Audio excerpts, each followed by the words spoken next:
The smog will affect Beijing, Tianjin, Hebei Province in northern China, parts of Henan and Shaanxi Province in central China, Shandong Province in the east and also Shaanxi Province in the northwest.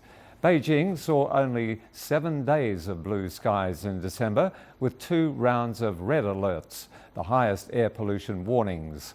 Levels of PM 2.5, the smallest and deadliest airborne particles, topped 500 during those days.